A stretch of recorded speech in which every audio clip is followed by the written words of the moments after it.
हे कर्तन प्रसाद, तनिक ठहर जाओ। अपने इन पापी हाथों में पकड़े उस तीक्ष्ण अस्त्र को तनिक विश्राम दो।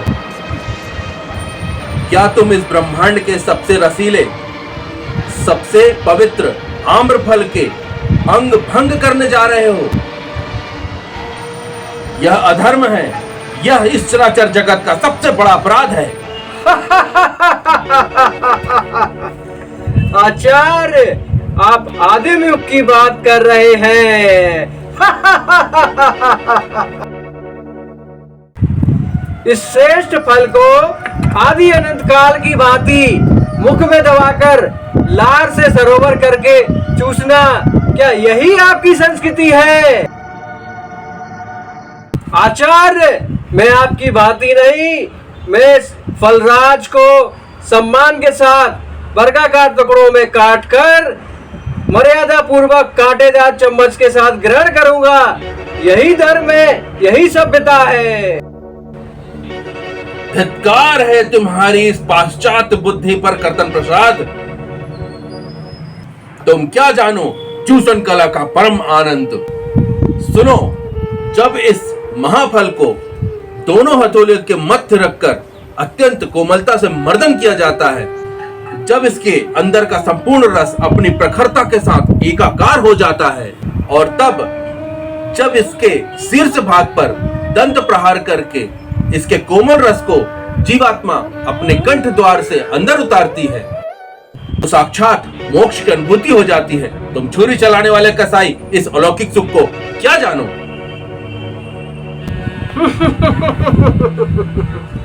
शांत गदाधारी भीम, शांत। आप मोक्ष की बात ना करें आचार्य। जब आप उस आम फल को मुख में रखकर चूसते हैं तो आपकी मुख मुद्रा युद्ध में परास्त हुए दयनीय सैनिक के समान हो जाती है। तत्पश्चात वो रस आपकी कोहनियों से बहता हुआ आपके वस्त्रों को कलंकित करता है। आपके मुख पर पीले रंग का जो लेप लग जाता है, उसको देखकर बालक भयभीत हो जाते हैं। क्या आप इस घोर क्रूरता को मोक्ष कहते हैं? मूर्ख, वह वस्त्रों पर लगा हुआ दाग नहीं बल्कि विजय तिलक है। मूर्ख, वह रस की बूंदे नहीं, आम्र देवता का आशीर्वाद है।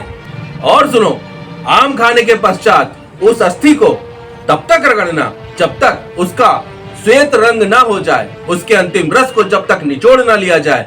यही एक सच्चे आम योद्धा की पहचान है। बस आचार्य, बस।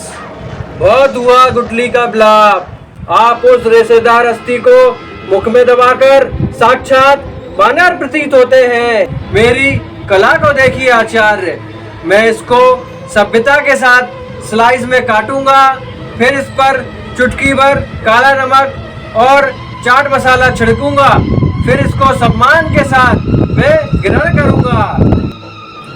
मान, अपनी जीवा पर लगाम दो। सॉल्ट और मसाला, तुमने आम राज पर नमक का प्रहार करके उनके साथ में अन्याय किया है। इसके लिए इतिहास तुम्हें कभी माफ नहीं करेगा। ठहरो, यह तुम दोनों ने क्या विलाप लगा रखा है? कलयुग में आम्रफल को चूसा काटा नहीं जाता, बल्कि इसका दिव्य रस बनाया जाता है। यह लो दिव्य रस बनाने का पात्र। इसमें आम्रफल को डालकर उसका मधुर रस बनाकर अमृत पान करो।